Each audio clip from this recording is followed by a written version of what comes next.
श्री वल्लभाधीश की, गिरिराज तरण की जय, श्याम सुंदर श्री अमनी महारानी की जय, श्री गुसाई जी परम दयाल की, गोकुल नाथ की जय। दाव दयाल की जय, श्री नवनीत प्रिया लाल की, अपने माथे विराका सेव्य स्वरूप की जय। बधाई वैष्णव ने जाजा करे जय श्री कृष्ण। काल वैष्णव ना घरे पेलो पाटोत्सव हतो, अति आनंद आव्यो।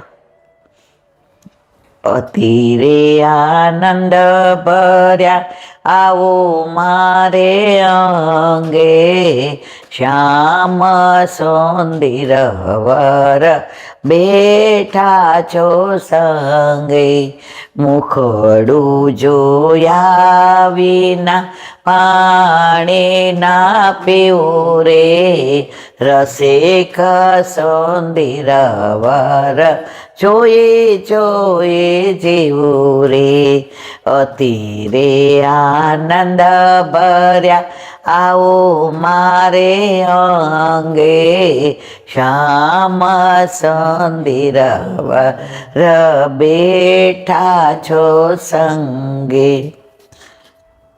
ઘણા વૈષ્ણવ ઘરે એવી પોઝિટિવ ઉર્જા હોય કે આપણને સત્સંગને વિરામ આપવાનું મન ન થાય, કે આપણે બોલે જ રાખીએ।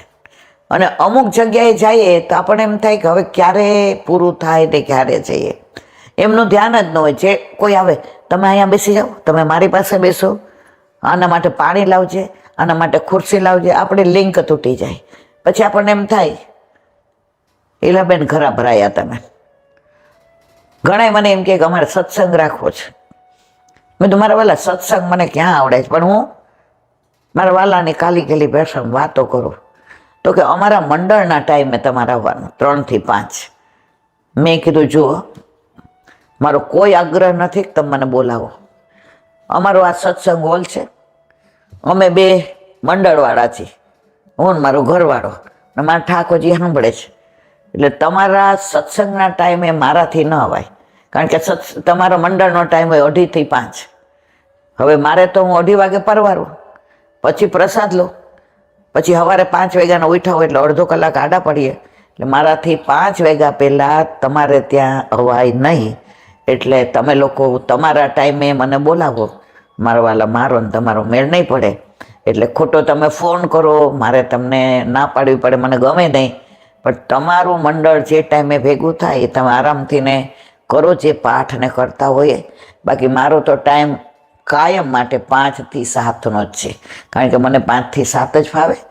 બધી રીતે જોવા જઈએ, તબિયત, ઉંમર, અનુકૂળતા, તો ઘણા બધા મને એમ કે તમારે અમારા ઘરે 3 વાગે તો આવી જવું પડશે। મારા વાલા નહીં આવી જવાય, કારણ કે તબિયતના ભોગે કશું થાય નહીં। તો કાલે ખૂબ આનંદ કર્યો। વૈષ્ણવનો સંગ થાય તન મનના દોષ જાય, મિથ્યા પ્રપંચ મારા જાય ટળી, વલ્લભને શરણે જઈએ રહીએ આનંદમાં। વલ્લભાઈ નવરત્નમાં કહ્યું છે, નિવેદનમ તુ સ્મર્તવ્યમ સર્વથા તાદ્રસૈજન। પહેલાં તો ગામડામાં આવું કોઈ દિવસ અમે જોયું જ નહોતું કે પાઠ હોય ને એકબીજાને બોલવા જવાનું। પાઠને આ બધું આપણે આપણા માટે કરીએ છીએ, એટલે ઘરે કરાય। પાઠ આપણે આપણા સુખ માટે કરીએ છીએ, ઠાકોરજી નથી કહેતા। ગુણાનુવાદ પ્રભુને બહુ ગમે છે। તમે એની લીલાની વાતો કરો, તમે એની લીલા સ્થળીની વાતો કરો, રાધાજીની કરો, અષ્ટસખીની કરો, સખાની કરો, રાસની કરો, વ્રજની કરો, યમુનાજીની કરો, ઘાટની કરો, છોકરના વૃક્ષની કરો, વ્રજવાસીની કરો, ઠાકોરજી બહુ રાજી રહે। તો અમે તો નાનપણમાં કોઈ દિવસ આવું બધા ભેગા થઈને ઓલું સ્વરૂપ હાથમાં લેવાનું, થેલીમાં નાખીને લઈ જાય ને પછી ત્યાં વાડકા મૂકે ને પછી ત્યાં અન્ય માર્ગીઓ બધા ભેટ મૂકે ને આવું બધું અમે તો ભાઈ જોયું નથી ને, એટલે થોડું અમને અજુગતું લાગે।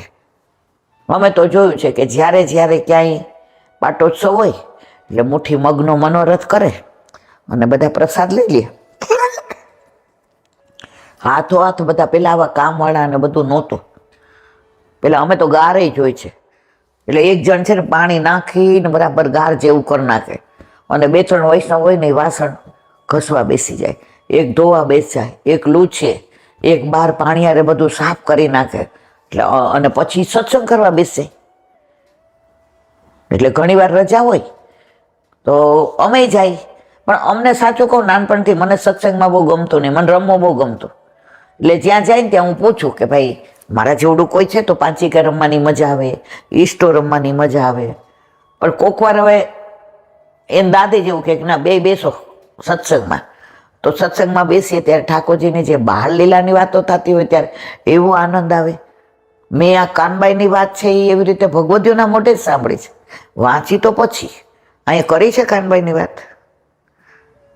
તો ટૂંકમાં કહી દઉં કે ભગવદીઓ 84-252 વાર્તા જ કરે, પણ એમના હૃદયમાં નાભીમાંથી ને જે નીકળે ને એ શબ્દોનો ઉપયોગ કરે ત્યારે આપણને બહુ આનંદ આવે.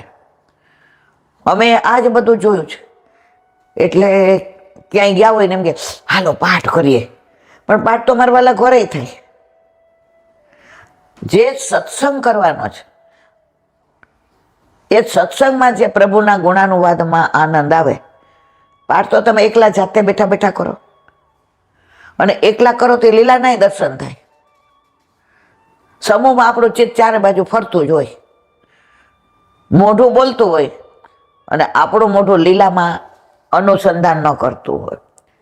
તો આ જે કાનબાઈની વાત છે એ ગોવિંદ સ્વામી, જે અષ્ટસખાના ગોવિંદ સ્વામી થઈ ગયા, એ અષ્ટસખામાં છે કે વલ્લભના 4 અષ્ટસખા, એમાં કુંભનદાસજી, સુરદાસજી, પરમાનંદદાસજી અને કૃષ્ણદાસ અધિકારી, આ વલ્લભના 4 સખા. અને ગુસાઈજીના 4 સખા ચિત્ત સ્વામી, ગોવિંદ સ્વામી, ચત્રભુતદાસ અને નંદદાસ. પેલા વિષ્ણુદાસ છીપા હતા, પછી એમની ઉંમર અને તબિયતના હિસાબે એ નવનીત પ્રિયાજી ગોકુળમાં દ્વારપાલમાં રહ્યા, અને એમના બદલે નંદદાસજીને સ્થાન આપ્યું. તો આ અષ્ટસખા, એમાંના ગોવિંદ સ્વામી એ શરણે આવ્યા. હવે એ પેલા સ્વામી હતા તો એમણે ઘણા સેવક કર્યા હતા. હવે બધા એમને કહે કે એકવાર તમે ગોકુળના કાનોડાને મળો.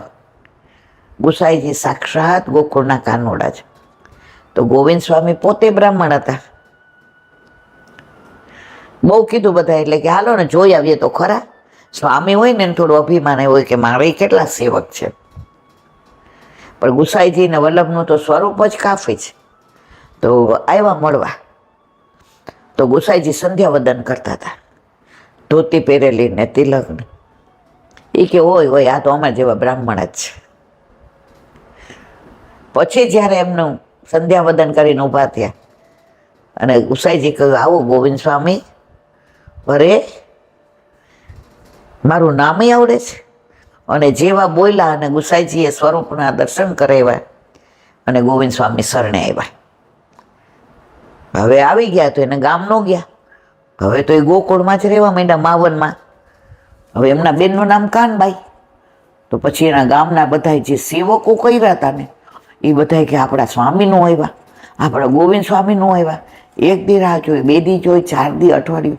પછી બધાને ચિંતા થઈ કે આ તો ગોકુળ ગયા છે, ઓલા ગુસાઈજીને મળવા હજી આવ્યા નહીં. એટલે માવન આવ્યા ને ત્યાં ઘાટ ઉપર પૂછ્યું બધાએ, 2-4 જણને. એટલે હૈસા બધાય. પછી ગોવિંદ સ્વામી સ્નાન કરતા હતા ને બહાર આવ્યા. તો દાઢી વધેલી ને ધોતી ને બંડી ને તિલક ને ગળામાં કોંઠી ને. એટલે ઓલા બધાએ પૂછ્યું અમારે કનોજના ગોવિંદ સ્વામી આવ્યા છે અહીંયા? એટલે એ ગોવિંદ સ્વામી જ હતા જેને પૂછ્યું એને. એ કે ગોવિંદ સ્વામી ક્યાં નહીં મરી ગયા? એ કે હે અમારા ગોવિંદ સ્વામી હે? એ કે મરી ગયા? એ કે હા. બોલા તો બધા ચિંતા પડી કે ગોવિંદ સ્વામી સાચું જ બોલ્યા, ખોટું નથી બોલ્યા. ગોવિંદ સ્વામી લીલામાં પહોંચી ગયા. હવે ગોવિંદ દાસ છે, હવે વલ્લભના ગુસાઈજીના દાસ છે. કારણ કે બ્રહ્મ સંબંધ લીધું તો બીજો જન્મ થયો ને. આપણે બધા ભૂતલ પર આવ્યા તો મનુષ્ય તરીકે આવ્યા, એ આપણો પહેલો જન્મ છે. પછી બ્રહ્મ સંબંધ લીધું તો આપણો બીજો જન્મ. તો આપણે દ્વિજ કહેવાય, બ્રાહ્મણને દ્વિજ કહેવાય કે કારણ કે બ્રાહ્મણ જનોઈ ન લે ત્યાં સુધી મનુષ્ય, પછી જનોઈ લે એટલે દ્વિજ. દાંતને દ્વિજ કહેવાય. કેમ? પેલા દૂધિયા દાંત આવે એ પડી જાય, પછી બીજા આવે એને દ્વિજ કહેવાય. પક્ષીના બચ્ચાને દ્વિજ કહેવાય કારણ કે પેલા ઈંડું આવે પછી એમાંથી ને બચ્ચું આવે, તો એને આવું તો ઘણી બધી વાતો છે, પણ એ આપણો વિષય નથી. ગોવિંદ સ્વામી રાજી થયા કે ભલું થયું ભાંગી જંજાળ, નિરાંતે પશુ શ્રી ગોપાલ. એ કે આ બધાને કહી દીધું મરી ગયા એટલે હવે ગામના કોઈ મારા સેવક નહીં આવે, કારણ હવે હું જ સેવક થઈ ગયો, હવે હું દાસ થઈ ગયો. મારો સ્વામી શેનો? હવે સ્વામી પણ શેનો મારું? ઈ કે ભલું થયું ભાંગી જંજાળ, નિરાંતે પશુ શ્રી ગોપાલ. હવે ઓલા 5-6 જણા હતા એને આમ બેચેની થઈ ગયો, અમારા સ્વામી વયા ગયા, અમારા સુધી ખબર ન આવ્યા. આવા સ્વામી જાય તો ખબર તો મોકલાવે, કાંઈ લોચો તો નહીં હોય, આમણે અમને કહેવામાં કાંઈ ભૂલ તો નહીં કરી હોય. ગોવિંદ સ્વામી કે કાંઈ ભૂલ નથી કરી, પેલા હું ગોવિંદ સ્વામી હતો, હવે મારો બીજો જન્મ થયો, મને ગુસાઈજીએ બ્રહ્મ સંબંધ આપ્યો એટલે હવે હું વૈષ્ણવ થઈ ગયો. વૈષ્ણવ થયો એટલે બીજો જન્મ. તો ગોવિંદ સ્વામી મરી ગયા અને ગોવિંદ દાસ અહીંયા તમારી સામે છે, પણ ઓલા લોકોને તો પીઠ બતાવીને પોતે. હવે ઓલા લોકો રસ્તામાં પાછા 4-5 જણને પૂછ્યું, બધાય કાંઈ જવાબ ન આપ્યો, પણ એક જણે એમ કીધું, એ કે બેન આવી રહી છે કાનબાઈ, કે માવનમાં. બધા ગયા તો ગોવિંદ સ્વામી ત્યાં જ હતા. એ કે ગોવિંદ સ્વામી ક્યાં? કાનબાઈ કે ગોવિંદા જોતા ને મળવા આવ્યા છીએ. અરે, તો કે તમે અમને કેમ ખોટું કીધું કે ગોવિંદ સ્વામી મરી ગયા? એ કે તમને મારા બધાને સેવક કર્યા ને ત્યારે હું સ્વામી હતો, હવે સ્વામી મરી ગયા, હવે ગોવિંદ દાસ છે. તો જો તમારે મારા ગુસાઈજીના સેવક થવું હોય તો હાલો મારી સાથે, હું જેનો સેવક છું. આવ ભાઈ હરખા, આપણે બે હરખા. અને જો તમારે, તો કે અમારા તો તમે સ્વામી, તો કે એ સ્વામી તો મરી ગયા, હવે તમે ગોવિંદ સ્વામી મને નહીં કહી શકો, હવે તમારે ગોવિંદ દાસ જ કહેવું પડશે. તો ગોવિંદ સ્વામી જે અષ્ટસખાના થઈ ગયા એ ગુસાઈજીના સેવક બન્યા. હવે પેલા હતા સ્વામી એટલે એના કેટલા બધા સેવક હતા. તો બધા અહીંયા આવ્યા તો પૂછ્યું ગોવિંદ સ્વામી ક્યાં?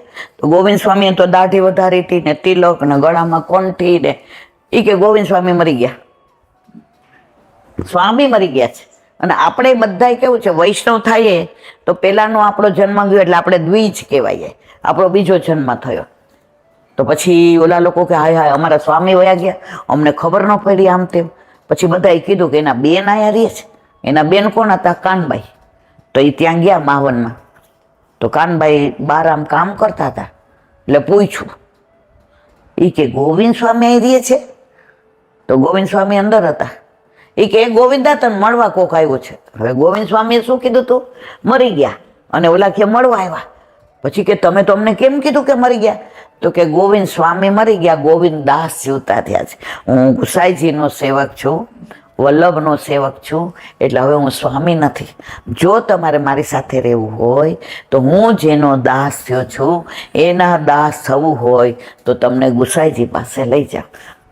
કાનબાઈ રાજી થઈ ગયા કે મારો ભાઈ યોગ્ય જગ્યાએ આવી ગયો, મારો ભાઈ હવે સ્વામીમાંથી ને દાસ થઈ ગયો, મારો ભાઈ કરોડો જન્મોથી પ્રભુથી વિખૂટો પડ્યો હતો, હવે મારા પ્રભુએ પાછો એનો અંગીકાર કરી લીધો અને બધાએ પાછા ગુસાઈજીના સેવક થઈ ગયા. તો કાનબાઈ ત્યાં રહે. હવે ગોવિંદ સ્વામીને એક દીકરી હતી, તો દીકરીને પરણાવી હતી એટલે પાછા પગ કરવા આવી. આપણે કાંઠિયાવાડીમાં અમારે એવું હોય, પાછા પગ કરવા આવે, તો પાછા પગ કરવા આવી. હવે ગોવિંદદાસ તો સતત પ્રભુમાં જ રત રહે, આખો દી કીર્તન ને એના ભાવ ને એ લખવું ને ગોસાઈજીની સન્મુખતા ને ગોસાઈજીના વચનામૃત ને ગોસાઈજીનું સાનિધ્ય ને એના એવા તન્મય થઈ ગયા હતા કે એને હવે ઠાકોરજી સિવાય શેમાંય રસ પડતો નહોતો. તો દીકરી આવી એટલે દીકરી બિચારી જુએ કે મારા બાપા હમણાં પૂછશે, બેટા ક્યારે આવી, તાર સાસરે કેવું છે, બધું બરાબર છે ને, તારી માં નથી તો તને અહીંયા ઓછું ન આવે, તાર ફઈ છે. દીકરી સામું જોયું પણ ગોવિંદદાસ તો શેમાં હોય, શ્રીજી બાવાના કેવા સુંદર આજે શ્રૃંગાર, આજે ચીબુકમાં તો મારા વાલા એટલા સુંદર લાગતા હતા, આજે અલકાવલી ગુસાઈજી એટલી સરસ ધરાવી હતી અને કેશ બાંધેલા હતા, વાંકે અંબોડી શ્રીનાથજી ઇને સુંદર શ્યામ સ્વરૂપ, વલ્લભ સુત સેવા કરે હરિની, શોભા તણો નહીં પાર. ગોવિંદ સ્વામી આની અંદર એવા તન્મય પ્રભુના સ્વરૂપમાં, પ્રભુની લીલામાં, પ્રભુના શ્રૃંગારમાં, પ્રભુના સાનિધ્યમાં કે દીકરી આવી છે પણ દીકરી તરફ ધ્યાન ગયું નહીં. સંસારમાં રહેવા છતાંય શ્યામની જ પાસે એમનું ચિત્ત રહેતું હતું.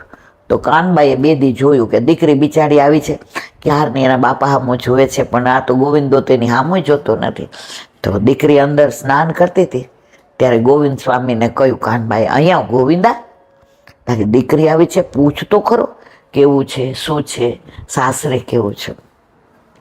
ગોવિંદ સ્વામી કે, બેન મન ન હોય 10-20, એક જ મન હતું જે મારું શ્રીજી બાવા પાસે જ, હવે મારી દીકરીને મને કાંઈ રસ નથી. એમ કરીને તો બહાર નીકળી ગયા, પાછા ગુસાઈજી પાસે વયા ગયા. હવે અઠવાડિયું થયું એટલે દીકરીને તો પાછું તેડવા આવ્યા હતા. એટલે પેલા તો ગાડા હતા ને એટલે ગાડામાં બેસવાની તૈયારી કરતી હતી ત્યારે કાનબાઈએ કીધું કે તું વહુજીને મળી આવી, રાજાને મળી આવી બેટીજીને. તો દોડતી ગઈ તો રૂક્ષ્મણી વહુજીએ કીધું કે ગોવિંદ સ્વામી, એટલે એની આંખમાં પાણી આવી ગયા કે બાપા તો મને ઓળખતા નથી. એ કે એવું ન હોય, અમે છીએ ને. તો વહુજીએ સાડી ને બ્લાઉઝ ને ચણિયો ને બધું આપ્યું, લઈ આવી, ફઈને બતાવ્યું અને ગાડામાં બેઠી. ગોવિંદ સ્વામી આવ્યા. એ કે કાનબાઈ કે વહુજી તો બહુ રાખ્યું દીકરીને. એ કે શું શું શું રાખ્યું? એ કે ચણિયા ને ચોળી, ગુરુ દ્રવ્ય ગુરુનું લીધું. એ કે અને દોયડા ગાડાની પાછળ ઊભી રહે લઈ આવ્યા પાછું. દીકરી કે એ બાને મને સમજણ પડી કે ગુરુ દ્રવ્ય ને દેવ દ્રવ્યને સ્પર્શ કરાય નહીં, પાછું લઈ આવ્યા. પણ દીકરી રાજી થઈ કે મને બોલાવી એટલે મને હું રાજી થઈ કે હું પિયર પહેલી વાર આવી હતી તો મારા બાપાએ મને આ બાને તો બોલાવી. તો આ બધા પ્રસંગો આપણને શું કહે છે કે સંસારમાં રહીએ, છોડવાનું વલ્લભે કહ્યું જ નથી, વાળવાનું કહ્યું છે. તમને બહુ વસ્ત્ર સારા પહેરવા ગમે તો ઠાકોરજી માટે સુંદર લાવો ને તમે પહેરો. હવે મારા જેવાને બધી જમવાનો શોખ, મને બહુ જ, મને જેવું તેવું ભાવે નહીં, મને વેરાયટી જ ભાવે. તો ઠાકોરજીને ભોગ ધરાવો અને લ્યો. વલ્લભ કહે છે કે કશું જ છોડો નહીં. બધા આચાર્ય એવું કહે છે આ છોડીને આવો, આમ કરીને આવો. વલ્લભ કહે છે જેવો છે તેવો તું મારો. બધા આચાર્ય એમ કહે છે સારા એ મારા, મારો વલ્લભ એમ કહે છે મારો એ સારો. આ પુષ્ટિ માર્ગ. તો એક નાની વાત, ઉત્તર પ્રદેશના એક ગામમાં એક પૂર્ણશંકર કરીને સંત રહેતા હતા. હવે એને કાંઈ હોય એટલે એટલું જ બોલે, રામ લક્ષ્મણ જાનકી જય બોલો હનુમાન કી, રામ લક્ષ્મણ જાનકી જય બોલો હનુમાન કી. કોઈ રસ્તામાં મળે કે મધુકરી કરી આવ્યા તો હા ના નો કે રામ લક્ષ્મણ જાનકી જય બોલો હનુમાન. આપણામાં રામને સ્થાન આપ્યું છે. આપણે રામનવમી કરીએ છીએ અને રામના કીર્તનો પણ રામનવમીમાં આપણે ગાઈએ છીએ. પછી રામના કરખા પણ આપણે ગાઈએ છીએ. તો કોઈ એમ પૂછે કે બાપા આ તમારા પગમાં કાંટો વાગ્યો ને લોહી નીકળે છે, લાવો સરખું કરી દો. રામ લક્ષ્મણ જાનકી જય બોલ. બીજો શબ્દ ઈ જાણે એને ઓલું નાનું છોકરું બોલતા શીખે ને તો પેલું એને બા જ આવડે. એટલે કોઈ આવે ને તોય બા બા બા કરે, કાકા બોલાવે તોય બા, ને દાદા બોલાવે તોય બા. પેલો અક્ષર કયું શીખી જાય? બા. તો આમને એક જ વસ્તુ આવડતી હતી, કાંઈ પણ કોઈ પૂછે, બોલાવે, કાંઈ સમજાવે, રામ લક્ષ્મણ જાનકી જય બોલો હનુમાન કે. હવે એટલી બધી આસક્તિ એમને રામ લક્ષ્મણ જાનકીમાં કે રામ ભગવાનને પણ એવું થાય કે આ શ્વાસ લેવાનું ભૂલી જશે પણ મારું નામ લેવાનું નહીં ભૂલાય. હવે એકવાર જંગલના રસ્તે જાતા હતા, કાંઈ પણ કારણ વિના. એને એમ થયું કે અહીંયા બધા મને પૂછપૂછ કરે છે, બાપા મધુકરી કરી, બાપા તમારા પગમાં કાંટો વાગ્યો, બાપા તમે આ બાજુ હાલો અહીંયા ખાડો છે. તો એટલું મારે લૌકિક સાંભળવું પડે છે. તો કે લાવ થોડી વાર જંગલમાં જઈને બેઠા બેઠા રામ લક્ષ્મણ જાનકી જય બોલો હનુમાન કે, રામ લક્ષ્મણ જાનકી જય બોલો હનુમાન કે, રામ લક્ષ્મણ જાનકી. તો એક સરસ વૃક્ષ હતું મજાનું, એટલું ઘેઘોર વર્ષો જૂનું હશે પણ આમ જંગલ જેવું હતું. એટલે આપણા જેવા માણસો જાય તો બીક લાગે કે વાઘ વરુ કે સિંહ કે દીપડા કે આવી જશે તો ઓચિંતાનું ખાઈ જશે. આને તો કોના ઉપર વિશ્વાસ હતો? રામ લક્ષ્મણ જાનકી જય બોલો, દ્રઢ વિશ્વાસ. આપણે બધા હલી બહુ જઈએ છીએ. આપણને કોઈ કંઈ કહે ને કે આમ તો આપણે આપણી યાર આવું થશે તો. હમણાં જ એક બેન મારા ઘરે અઠવાડિયા પહેલાં આવીને ગયા, એમના બધું દુખતું હતું. એટલે ગાયનેક ડૉક્ટર એને કહ્યું કે બધું તમે ચેક કરાવો. તો મારા ઘરે આવીને રોવા માંડ્યા. પછી મને એનું કેન્સર છે, તો પછી મારો છોકરો નાનો છે અને હું પ્રેગ્નન્ટ છું ને મને આમ થશે અને એ રડે અને મારું મન આમ પેલું થઈ ગયું. આમને મેં કીધું તમે અંદર જાઓ, એ બેનને મારું પર્સનલ કામ છે. એટલે બીજું બધું તો નથી કે તે બે મારા બેઠા છે ભાઈઓ એટલે. પણ પછી એકદમ વિવળ થઈ ગયા અને 2 વર્ષનો દીકરો ને પાછા પ્રેગ્નન્ટ હતા. તો એટલું રડે. પછી મને કે કાંઈક એવો મંત્ર છે એલા બેન? મેં એ કે કયો? મેં શ્રી કૃષ્ણ શરણમમાં સતત બોલો. પછી એના વરનો ફોન આવ્યો, એ કે હું આવું છું તને તેડવા કે. એટલે એના વર આવ્યા, મર્સિડીઝ ગાડી કરોડોપતિ હતા. એટલે એના વરે બહારથી હોડ માર્યો. એટલે મને કે હું જાઉં, મારા મિસ્ટર તેડવા આવ્યા છે. મેં કીધું બોલાવો અંદર. પછી આવ્યા. એટલે આવીને એ થોડા ઢીલા થઈ ગયા. તે ઈલાબેનને બધી વાત કરી કે આપણે કયા તબક્કામાંથી પસાર. મેં કીધું કયો તબક્કો? શેની વાત, શું છે? એ કઈ તબક્કો નથી. મેં કીધું એ તો ઘણી વાર આપણને મસ્ક્યુલર પેન હોય, આ હોય, તમે ગભરાઈ ગયા છો એટલે તમને એવું લાગે છે કે મને કેન્સર હશે, મને આમ હશે, અને એમાં તમને ગાયને કેવું કીધું કે મેમોગ્રાફી કરાવો એટલે તમે વધુ. મેં કીધું તમે અને એ છોકરીએ પ્રેગ્નન્ટ હતી તોય ઠાકોરજી પુશ કરાવ્યા હતા. એનો દીકરો 2 વર્ષનો. મને કે મારે કરાવવા જ છે, કરાવ્યા. તો એને ડિલિવરી આવી તો એને ઠાકોરજી મારા ઘરે હતા. હવે પાછી પ્રેગ્નન્ટ હતી. તો મને કે હવે શું કરવું? મેં કશું જ નહીં, તને કશું છે જ નહીં. પછી કે મેં કીધું જે કરવાનું કીધું એ કરાય આવ. પછી એનું વર થોડા ઢીલા થઈ ગયા. ઈલા આંટી પછી આને કાંઈ હશે તો મારો આ નીવ, એના છોકરાનું નામ નીવ હતું. આ નીવ હજી નાનો છે અને પાછી આમ તેમ. મેં કીધું જો આપણા ઠાકોરજી આપણા ઘરે બિરાજતા આપણું અહિત ના કરે. અને હોય તો એવું, મેં તો હશે તો એ મટાડી દેશે. એનામાં સામર્થ્ય છે. પ્રભુ સર્વ સમર્થો હિ તતો નિશ્ચિતતા વ્રજેત. પછી કે અમારે અત્યારે મેમોગ્રાફી. મેં તો જાવ કરાય આવો. પરમ દિવસે 3 જણા આવ્યા અને એવા હરખાઈને રાજી થાય. એ કે મસ્ક્યુલર પેન હતું, બીજું કાંઈ નહોતું. જેને વિઠ્ઠલ નાથ વિચારે રે એને પ્રગટ પદાર્થ ચારે રે. તો જેને રક્ષા ઠાકોરજી કરતા હોય એને પણ આપણે એક મહામંત્ર એક જ છે, શ્રી કૃષ્ણ શરણમમાં. જે કહેતા હતા ને એ કે અમારા બંગલા ઘણાય આવે, જે એક મોટો મંત્ર એવો આપી દો ને કે અમારા બધા પ્રોબ્લેમ સોલ્વ થઈ જાય. એ કે આપણે એને કહીએ ને કે શ્રી કૃષ્ણ શરણમાં, ઓય એ તો અમે કરીએ છીએ, પણ એ જ મૂળ છે. તમે ઓય કરો છો એટલે એનું મહત્વ તમને નથી ખબર, એનું મહાત્મા નથી જાણતા તમે. આ તમારું બાયપાસ કરાવ્યું બરાબર છે. હવે ડૉક્ટરે તો મને ના આકાશને તો કહી દીધું હતું કે ભાઈ જો કેસ ખોટો છે, અમે પ્રયત્ન કરીએ છીએ. બહાર બેઠા બેઠા સવારના તમને 4:30-5 લઈ ગયા હતા. બહાર બેઠા બેઠા હું ને આકાશ સતત શ્રી કૃષ્ણ શરણમાં બોલતા હતા. 10 વાગે ડૉક્ટર આવીને થાયબડું સાયન્સ હારી ગયું ને તમે ઠાકોરજી જીતી ગયા, અને જીતી જ જાય છે. પછી હવે એવા રાજી થતા થતા ઈલાંટી એ કે ખાલી મસ્ક્યુલર પેન હતું.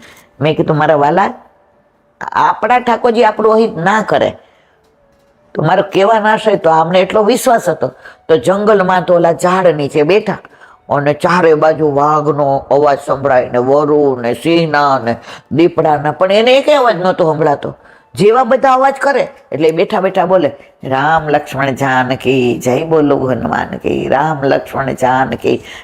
એને રામ લક્ષ્મણ દર્શન થાય ને જાનકી નાય થાય ને હનુમાનજી નાય થાય. હવે બોલતા બોલતા એમને તો ઊંઘ આવી ગઈ. ઓલા કંઈક ફળ ઉપરથી પડ્યું, ખાસા કરી અને ધરાવ્યું રામ લક્ષ્મણ જાનકી જય બોલો હનુમાન કી, અને 2 ફાડા કરીને પોતે લઈ લીધું. હવે આખા રસ્તે ચાલીને આવ્યા હતા, ઉઘાડા જ પગથી કાંઈ પહેરતા નહોતા અને રાત આખી બોલ બોલ કરતા હતા નામ સ્મરણ. અહીંયા આવ્યા તો ઊંઘ આવવા માંડી, તો બેઠા બેઠા ક્યારે સૂઈ ગયા ખબર ન પડી. હવે સિંહ આવ્યો. હવે સિંહને તો સુગંધ માણસની આવે એટલે તો આમ રાજી થઈ જાય કે આજ તો આપણો મેળ પડી ગયો. હવે અઠવાડિયું તો ઉપર એક મોટો વાંદરો હતો, એ સિંહ કરતાંય મોટો. હવે એણે જેવી સિંહે ત્રાડ નાખી ને તો વાંદરો એવો કુદાકૂદ કરે, એવો કુદાકૂદ કરે કે એના કુદાકૂદથી બીજા 10 વાંદરા આવ્યા અને એ બધા આવ્યા અને સિંહને ફાડી ખાધો. વાંદરો કે સાંભળ્યું છે તમે સિંહને? મેં તો નહીં. તો સિંહને ફાડી ખાધો. એટલે મારી નો નાખ્યો પણ એને ઓલા નખોડિયા ભરાવ્યા કે તું આની પાસે જાતો ને. આ બધું થયું ત્યાં સુધી પૂર્ણાનંદને કાંઈ ખબર ન પડી. એ તો શ્વાસવાય જ્યારે આમ સૂતા હતા બસ એના અંતરમાં જેવી રીતે ભીષ્મ પિતામહે કુરુક્ષેત્રમાં પ્રતિજ્ઞા લીધી કે કાલે એક પાંડવ નહીં હોય કે કર્ણએ લીધી, તો બધા ચિંતામાં પડી ગયા હતા. કોઈને ઊંઘ નહોતી આવતી. યુધિષ્ઠિર ને સહદેવ ને નકુળ ને ભીમ ને. તો ઠાકોરજી આવ્યા દ્વારકાધીશ છાવણીમાં. એ કે અર્જુન ક્યાં? ઠાકોરજીને વાલો બહુ હતો અર્જુન. એ કે એની છાવણીમાં હશે. એ કે તમે અહીંયા હારે છો ત્રારે અને આકા અર્જુન નથી.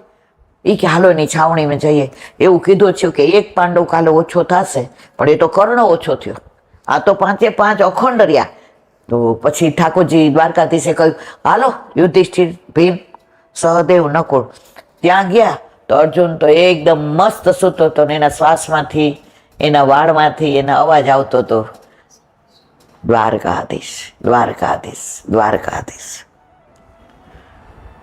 ઠાકોરજીએ જગાવ્યો, એ ઊભો થા, તને ઊંઘ આવે શરમ નથી આવતી? એ કે કેમ? રાત્રે તો ઊંઘ જ આવે ને, દિવસે ક્યાં સૂતો? દિવસે લડ્યો થાકી ગયો એટલે રાતનો હોતો છું. એ કે આ પ્રતિજ્ઞા લીધી કે કાલે એક પાંડવ નહીં હોય, આ બધા જાગે જ ને તું હોતો જ. એટલો સરસ જવાબ આપ્યો અર્જુને. જેને જાગવું જોઈએ તમે જાગો છો, પછી મારે જાગવાની જરૂર નથી. દ્વારકાધીશ જાગે એને એના સેવકે જાગવાની જરૂર નથી. તો અહીંયા પૂર્ણાનંદ તો રામ લક્ષ્મણ જાનકી ને જય બોલો હનુમાન.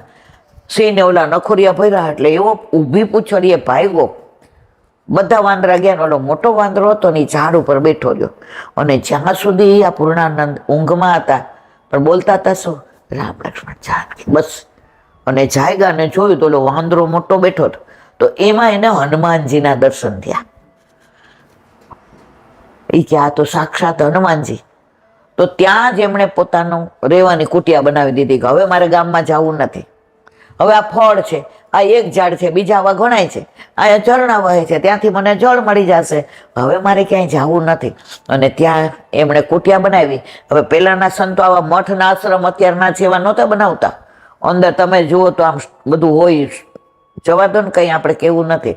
ત્યાં તો એણે કુટિયા બનાવી દીધી, ઘાસ વાળું કોરું નાખી દીધું અને ઝાડના ઓલા સળીકડા નાખી દીધા અને કુટિયા બનાવીને સતત રામ લક્ષ્મણ જાનકી જય બોલો હનુમાન કી.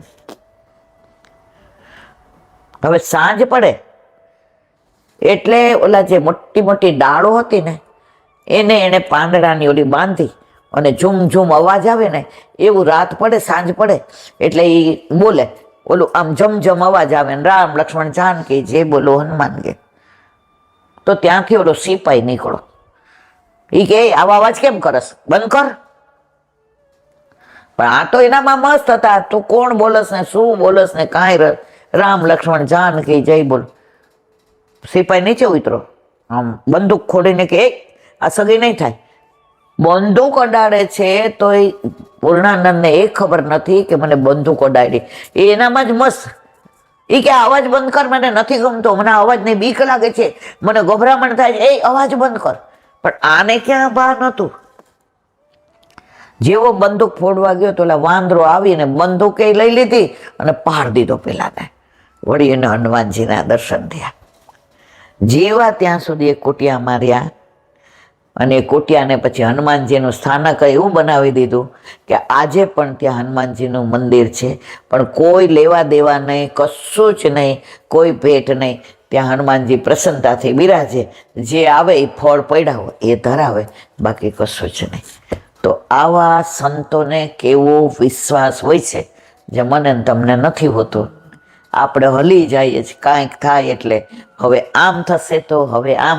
આપણે બધા ઘરમાં ઠાકોરજી બિરાજતા હોવા છતાંય આપણે આપણી ચિંતા કરીએ. ઠાકોરજી કે 2 હાથવાળો છો, તાર કરવી હોય તો 2 હાથથી કર, હું તો 1000 હાથે તારી રક્ષા કરવા બેઠો છું. તારે તારી ચિંતા કરવાની જરાય જરૂર નથી. ચિંતા કરમાં તારું ધ્યાન રાખે છે. ચિંતા આપણા કરવાથી ને કશું થવાનું નથી. જે ગમે જગત ગુરુ દેવ જગદીશને, તે તણો ખરખરો શોક કરવો નહીં. પણ આ બધું બોલવું ક્યારે સારું લાગે ખબર છે? અહીંયા બેઠા હોઈએ તો. હમણાં બહાર જઈએ અને હાલતા હાલતા રસ્તામાં કાંટો કે કાચ વાગી જાય ને લોહી બંધ ન થાય, શું થાય? ઓ બાપા, જલ્દી ધનુરનું ઇન્જેક્શન લઈ લઉં, ક્યાંક પાછું મને ધનુર જો. તો આજે પણ આવું બધું બને, સિવાય આપણો દ્રઢ વિશ્વાસ. આપણે હલી જાય છે એટલે ઠાકોરજીને ખોટું લાગે છે. હું તમને પરણીને આવી હોઉં તો મને વિશ્વાસ હોવો જોઈએ, ખાવાનું પીવાનું રહેવાનું મારે મારી ચિંતા કરવાની જરૂર નથી. પહેલાં ત્યાં મારા ફાધર કરતા હતા, હવે તમે કરવાના. મારે ઘડી ઘડી કહેવું પડે, જોજો મારે ખાવાનું છું, જોજો મારે કપડાં લાવવાના, મારું અનાજ ભરજો. તમને ખરાબ કેટલું લાગે કે તું મને પરણીને આવી છો તને? તો આપણા ઠાકોરજી યાર આપણા અલૌકિક વિવાહ થયા, હવે બધી જવાબદારી એની છે. રોજ કહેવાનું, જોજો તો જરા. ઠાકોરજી કહેવાય રોજ તું માગવા આવે છે, એકવાર મળવા તો આવ, પછી તારે માગવાની જરૂર નહીં રહે. રોજ તું માગવા આવે છે, કોક વાર મળવા તો આવ, પછી તારે માગવાની જરૂર નહીં રહે. આપણે તો આપણા ઘરે બિરાજતા હોય નહીં હખણા આપણે નથી રહેતા. મારી દીકરીને જો ને 10 જણા જોઈ ગયા, પણ કોઈ હા મારવાલા જોજો ને, પણ એ 10 તમારી દીકરીને લાયક નહોતા એટલે નથી થયું. જ્યારે એ પાત્ર આવશે ત્યારે ઠાકોરજી કે મારે મેનું નક્કી જ કરેલું જ અહીંયા કરવાનું. તું ચિત્ત તું સિદ્ધને ચિંતા કરે, કૃષ્ણને કરવું હોય તે. બોલો વલ્લભા.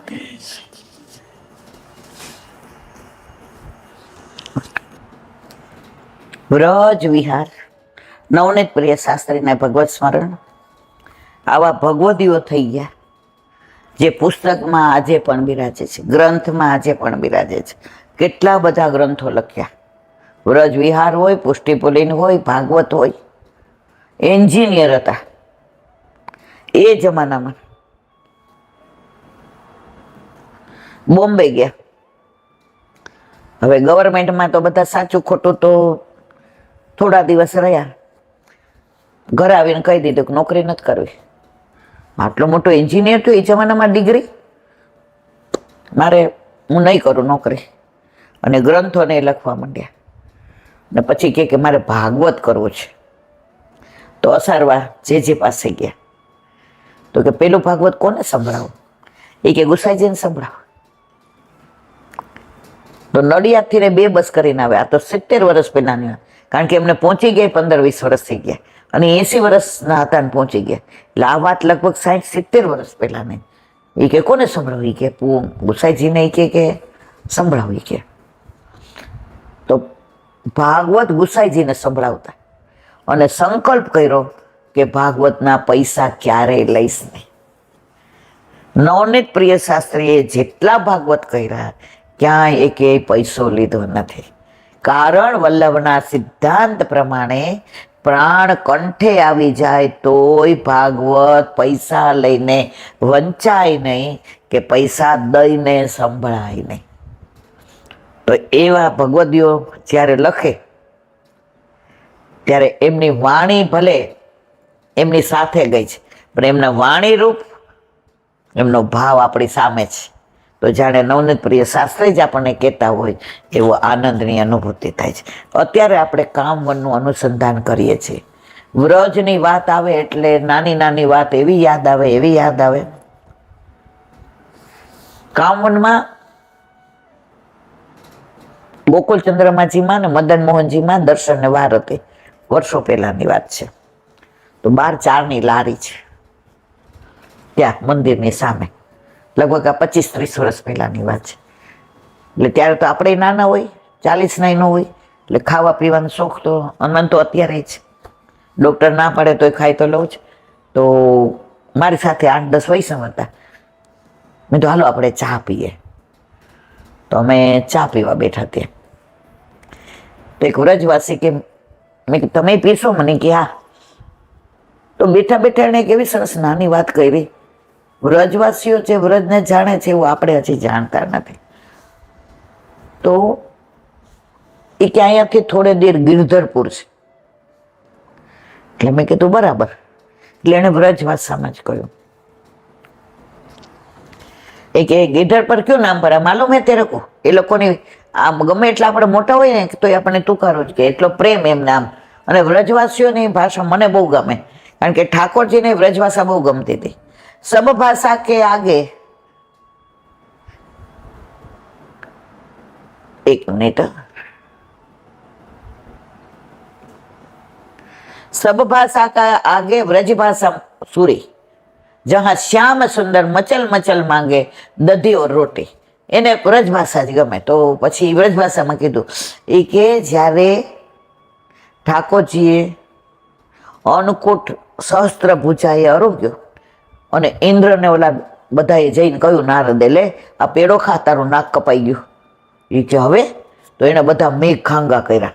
આનર્દ વર્ત ને મેઘ વર્ત ને સંવર્ત વર્ત ને આ બધા વાદળોના નામ છે. આનર્દ એટલે એવો પવન ફૂંકાય એવો ફલક માણસ ઉડવા માંડે. સંવર્તક એટલે હાથીની સૂંઢમાંથી જે પાણી વરસે એવા વાદળો. આ બધાના નામ પ્રમાણે અંદર લીલા છે. તો એને આજ્ઞા કરી કે જાઓ બધા વ્રજને ડૂબાડી દો. તો પેલા વીજળીને બોલાવી. એ કે તું એવી ચમક લોકો અંજાઈ જાય, દેખતા બંધ થઈ જાય. હવે વીજળીને આજ્ઞા કરી એટલે વીજળી કરવું તો પડે. તો વીજળી વ્રજમાં પ્રભુ બિરાજતા હતા ત્યાં આવી દંડવત કર્યા. એ કે વિનંતી કરો આવી છું મારા વાલા. એ કે શું? એ કે આપે ઇન્દ્ર આપના વશમાં છે પણ આ તો આપની લીલા છે. તો અમને આજ્ઞા કરી છે કે મારે એવું ચમકવાનું કે લોકો અંજાઈ જાય. તો એમાં આપને તો શ્રમ પડશે, આપના વ્રજવાસીઓને શ્રમ પડશે. તો આપ મને ક્ષમા કરશો હું આ લીલા કરું? તો વીજળીએ કહ્યું. ઠાકોરજી કે ઇન્દ્રના વશમાં રહેવાનું તને કહ્યું છે, તો તારે જે લીલા કર્યું એ કર. તો મને માફ કરશો કારણ કે આપને શ્રમ પડે એવી લીલા મારે કરવાની છે જે મને ગમતું નથી. અને આપ ના પાડો તો ઇન્દ્ર ભલે મને જે કરવું એ કરે પણ હું નહીં ચમકું નહીં. જેના ભાગે જે કામ આવ્યું હોય એ કામ કરવું જ પડે. તો કે સાબિતી શું કે આપ મને માફ કરી દેશો? તો કે અત્યારે ત્યાં જે તું ઊભી છો ને ત્યાં ગિરધર ઊભો છે. ઠાકોરજી ગિરધર ઊભા હતા ને તો કે આ પૂર એટલે તારા ચમકવાથી એટલું પૂર આવશે. તો તારા પેલા ઉપરથી આ ગામનું નામ ગિરધરપુર. તો ગિરધરપુર પાડ્યો. તો ત્યાં ચા આવી ગઈ. એટલે વ્રજવાસી કે શું નાખ્યા તું ને? મેં કીધું અડધું ઉપરથી ગયું ને અડધું હમણાં. કારણ કે ત્યારે હજી આપણને એવો ભાવ નહોતો. નાના હતા ને એટલે વાતો કરવી ને હસવું ને બોલવું ને ખાવું ને પીવું ને આ બધી કૃપા ક્યારે થઈ? જ્યારે ઠાકોરજી પુષ્ટ થઈને ઘરમાં પધાર્યા, પછી નોકરી છૂટી ગઈ, ઠાકોરજીએ કૃપા કરી, ટાઈમે વયો ગયો, અને પછી ત્યાં સુધી તો ઈલાબેનને કાંઈ જોવા જેવાય હતા નહીં. ત્યારે મળો તો તમે એમ કહો કે અમને જય શ્રી કૃષ્ણ ન કરાય, પણ મારા વાલાએ વલ્લભે એવી કૃપા કરી દીધી તો એ ગામનું નામ ગિરધરપુર પડ્યું. તો કામવનમાં મેં કીધું ને કે પુષ્ટિ માર્ગીય મંદિર છે, આ બાજુ ગોકુળચંદ્રમાજી પંચમ ગૃહ જે રઘુનાથજી પર બિરાજતા હતા, ગુસાઈજીના પંચમલાલજી અત્યારે વિકી બાવા પર બિરાજે છે. અને આ બાજુ એ ગોકુળચંદ્રમાજીનું પ્રાગટ્ય ક્યાંથી? પેલી 52ની ક્ષત્રાણીને 4 સ્વરૂપ યમુનાજીમાંથી મળ્યા હતા. એમાં ગોકુળચંદ્રમાજી નારાયણદાસ બ્રહ્મચારી ઉપર, નવનીત પ્રિયાજી મળ્યા હતા એ ગજન ધાવન ઉપર, લાડલેજી મળ્યા હતા દેવા કપર ઉપર, અને લલિત ત્રિભંગીજી જયદાસ સુરી ઉપર. તો એ પ્રભુ ત્યાં આજે બિરાજે છે. અને આ બાજુ મદન મોહનજી. કયા મદન મોહનજી? યજ્ઞનારાયણ ભટ્ટે જ્યારે યજ્ઞ કર્યો ત્યારે એમાંથી સાક્ષાત મદન મોહનજી પ્રગટ થઈને કહ્યું, ભટ્ટજી, તમારા કુળમાં જ્યારે 100 સોમયજ્ઞ પૂરા થશે ત્યારે હું પ્રાગટ્ય લઈશ. અને 100 યજ્ઞ પૂરા થયા ત્યારે સાક્ષાત આપણા વલ્લભનું પ્રાગટ પુષ્ટિ પુરુષોત્તમ તરીકે થયું. એ મંદિર છે. તો હવે આગળ પુષ્ટિ માર્ગીય મંદિરો ક્યાં? કામવનમાં. ગોકુળચંદ્રમાજીનું મંદિર. ચંદ્રમાજી કે ચંદબાવાના લાડકા નામે આ પરિચિત છે. અમારે નારણપુરામાં એક બેન છે, એ નાનપણમાં વિધવા થયા. હવે નાનપણમાં વિધવા થયા, છોકરા છૈયા હતા નહીં, અને સાસુએ કહ્યું કે હવે તું બીજી વાર કરી લે, કારણ કે અમારામાં એટલા પૈસા નથી કે અમે તારું પાલન પોષણ કરીએ, કારણ કે દીકરો પ્રાઇવેટમાં નોકરી કરતો હતો. પછી તો મને લાગે કયા ગામ ગયા, બોમનના ગામનો, ત્યાં ગયા અને ત્યાં ટ્યુશન કરે ને ઠાકોરજી પધરાવ્યા અને ત્યાં રહી. તો એકવાર પોસ્ટ ઓફિસનું કામ હતું, એના પૈસા મૂક્યા છે ને એના વરમાં, એનું નોમિનેશનમાં એ બેનનું નામ હતું, એટલે મળવા આવ્યો. મારા ગળામાં કંઠી જોઈએ ને, એ કે બેન તમે વૈષ્ણવ છો? મેં તો હા. તો મને કે મારી સાઇનમાં થોડો ફેર છે, કારણ કે ત્યારે મેં જે સાઇન કરી હતી એને અત્યારે હવે 6-7 વર્ષ થઈ ગયા, તો તમારે ક્લાર્ક ના પાડે છે કે પૈસા નહીં મળે. મેં તો કાંઈ વાંધો નહીં. હવે મેં કીધું સારું, હું ઓળખતી તો નથી ને લાખ રૂપિયા આજે 10-15 વર્ષ પહેલાં, અરે 25 વર્ષ પહેલાં આપે એટલે આપણે થોડો ડર તો લાગે ને, કારણ કે આપણે દઈ દઈએ અને યોગ્યને ના આપીએ મારા પગારમાંથી દર વખતે કપાય એમ. અને ત્યારે અમારી સ્થિતિ એવી નહોતી, અમે એક રૂમ રસોડામાં ચાલીમાં રહેતા હતા. પછી મેં કીધું તમારું કાંઈ ઓળખાણ આતે? એ કે ઓળખાણ તો મારી કંઠી છે, પણ એનું જે બોલવાનું ને એણે એક વાક્ય કીધું ને કે મારા ઘરે ઠાકોરજી બિરાજે છે, આ મારું એડ્રેસ છે, ફોન નંબર નથી, કારણ કે ત્યારે મોબાઈલ નહોતા, લેન્ડલાઇન હતો, એટલે કે અમારા બાજુવાળા નંબર છે, તમે એને પૂછી જુઓ કે હું એ જ છું ને. પેલા આવા આધાર કાર્ડ નહોતા, એટલે બધું તમે ઓળખાણ માટે તો તમારે કાંઈક તો.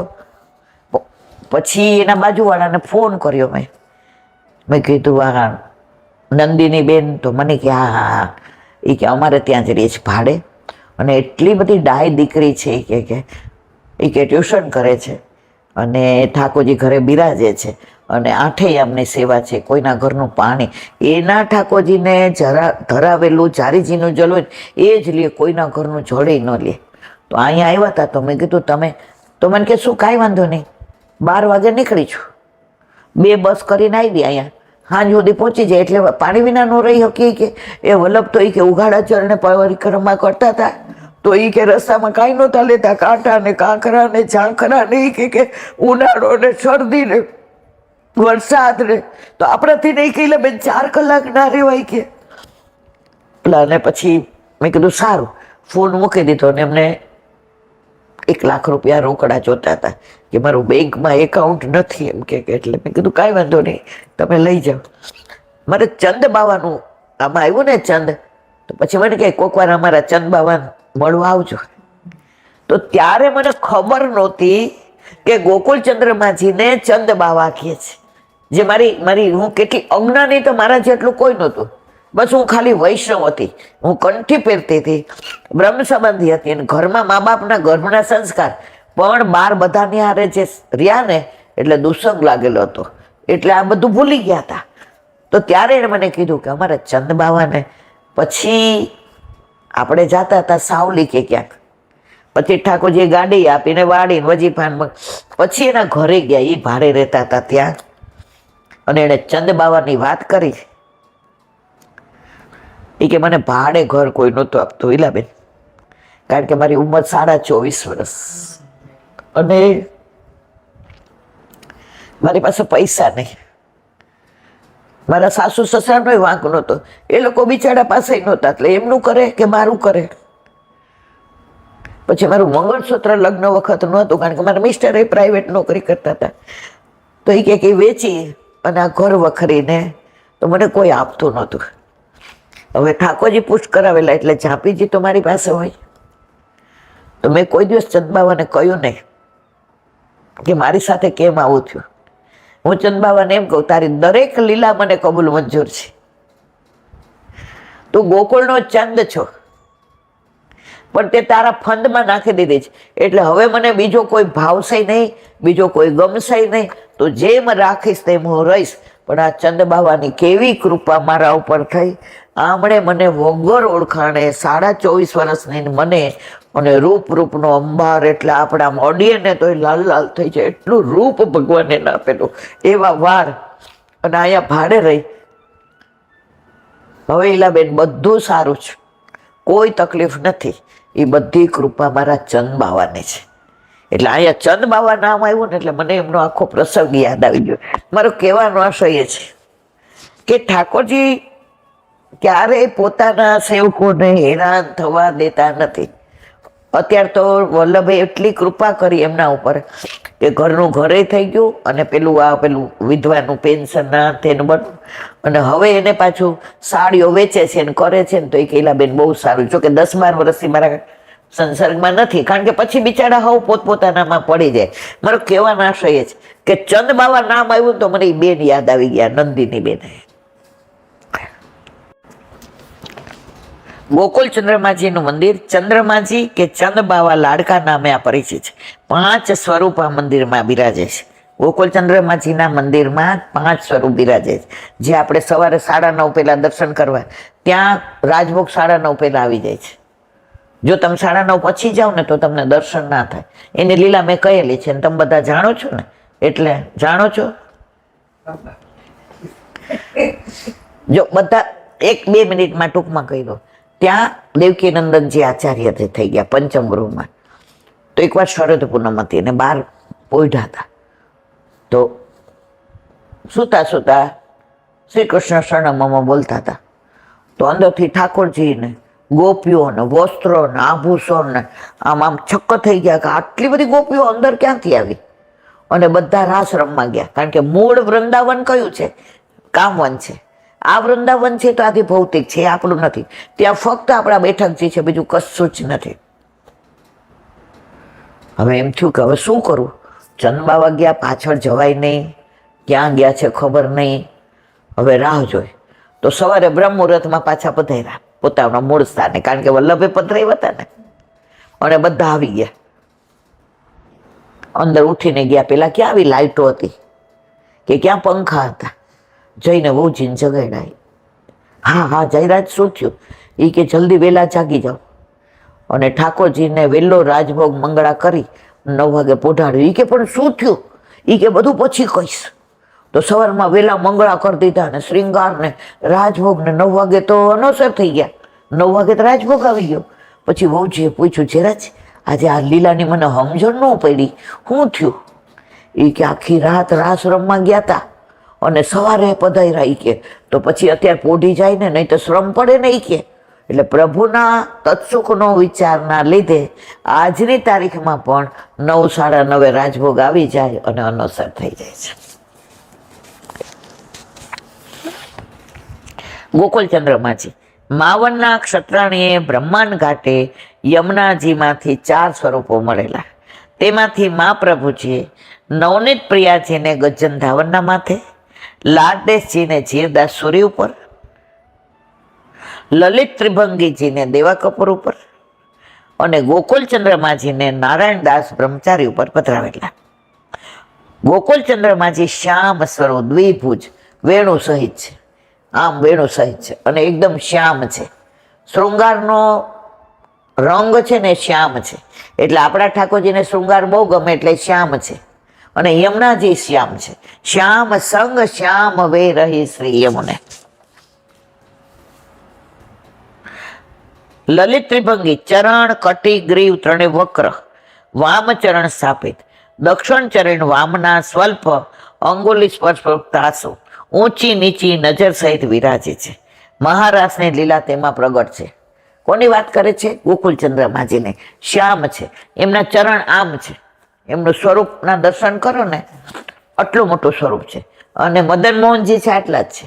એટલે એ તો ઉનાળામાં જાય ને સવારે મંગળાવાર તો સામનેજી સહિત દર્શન થાય. એટલે ઘણી વાર અમે વ્રજમાં જઈએ ને તો વહેલા જઈએ, તો મંગળામાં નજીક હોય ને તો આપણને દર્શન સરસ થાય.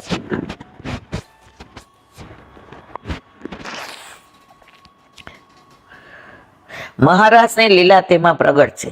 બીજી બધી લીલા ગુપ્ત છે. ગુસાઈજીના પંચમ પુત્ર રઘુનાથલાલજીને વાટામાં ભાગમાં આ સ્વરૂપ મળે. અત્યારે ગોસ્વામી ગોવિંદલાલજી ઉપર બિરાજે છે. રઘુનાથલાલજીના બેઠકજી પણ બહારના ભાગમાં પ્રસ્થાપિત થયેલા. બોલો વલ્લભાતી. ઇન્દિરા બાટીજીનું પોતાનું લખેલું છે.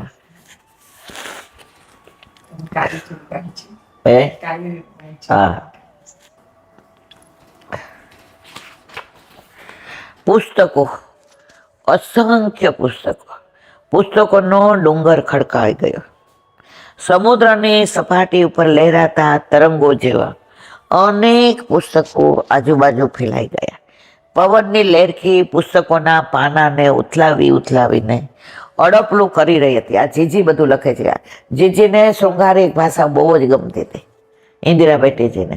અને એમણે ઘણા, અને શ્રાવણી નામની એમની તો કેસેટ ઘણાની પાસે હોય છે. એટલા બધા આટલા બધા પુષ્ટિમાર્ગમાં જીજીએ એકે જ આ ધોળ લખ્યું છે. રાધાની વેદના સૌએ જાણી, માધવની વેદના કોઈએ ના જાણી. અમારા જીજીનું હૃદય નાભીમાંથી બોલ્યા કે બધા રાધાના માટે કહે છે, પણ મારો શ્યામ આ ગોકુળ છોડીને, રાધાજીને છોડીને, નંદ યશોદાજીને છોડીને, એ વ્રજ છોડીને જ્યારે સાવ એકલા, વ્રજમાં તો આ બધા હતા, એ બધાના સંગમાં રહેવાનું હતું, બધા યાદોને એકબીજાને આદાન પ્રદાન કરી શકતા હતા. ત્યારે ઠાકોરજી તો એકલા બધું છોડીને મથુરા પધાર્યા. રાધાની વેદના સૌએ જાણી, માધવની વેદના કોઈએ ના જાણે.